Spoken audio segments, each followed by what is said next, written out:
Hello mga ka-project, good morning. Now mag-unbox na naman tayo ng isang tools ko. Samahan niyo ako.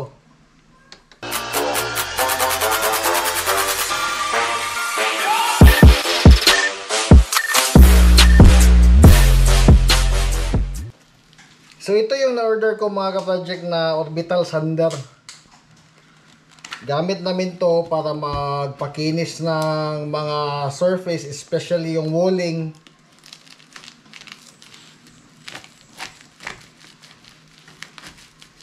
In terms sa pagka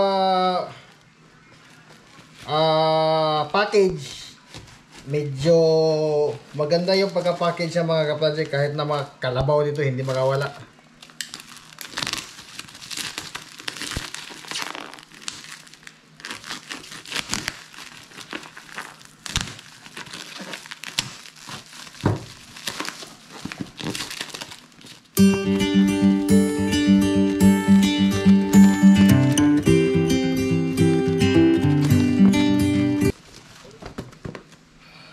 So ito yun siya mga ka-project. Ano ba to? BOSCH Orbital Sander Model GSS 140.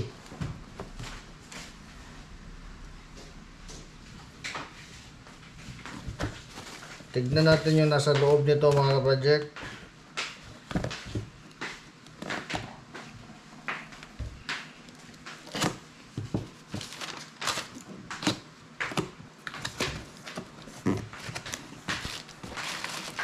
Of course, the manual, may kasama pa siyang papel de liha mga ka-project, tsaka the unit itself.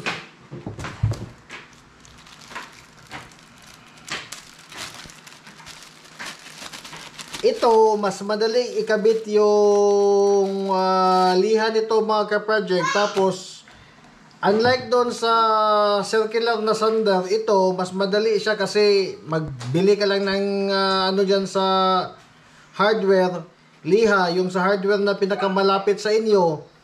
Tapos ikabit nyo lang, i-cut nyo lang ng 4 na parte, tapos ikabit nyo lang ng ganito, unlike doon sa circular.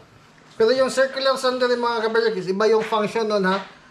Para yun kung magliha ka ng mga malalapad na surface, yun ang gamitin mo. Ito naman siya is effective for edges.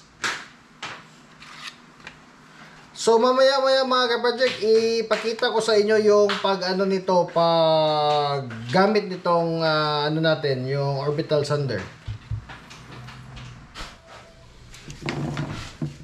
So mga ka-project, ito na yung sander natin mga ka-project. Ipakita ko sa inyo ngayon ang application niya.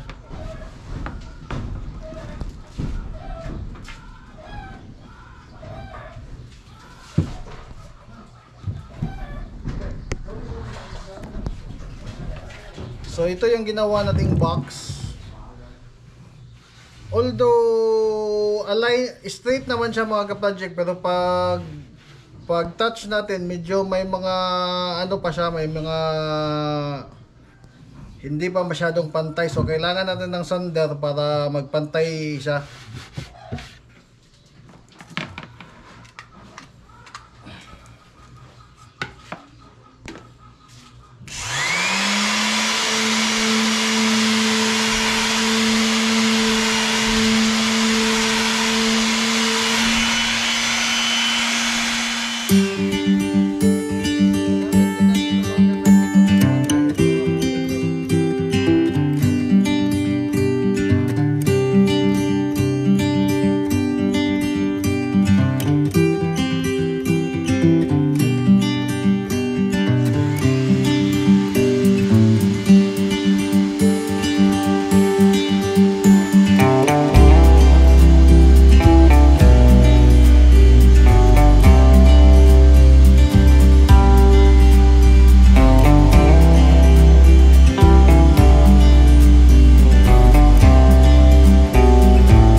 So mga ka-project, ayun yung application natin sa paggamit ng orbital sander.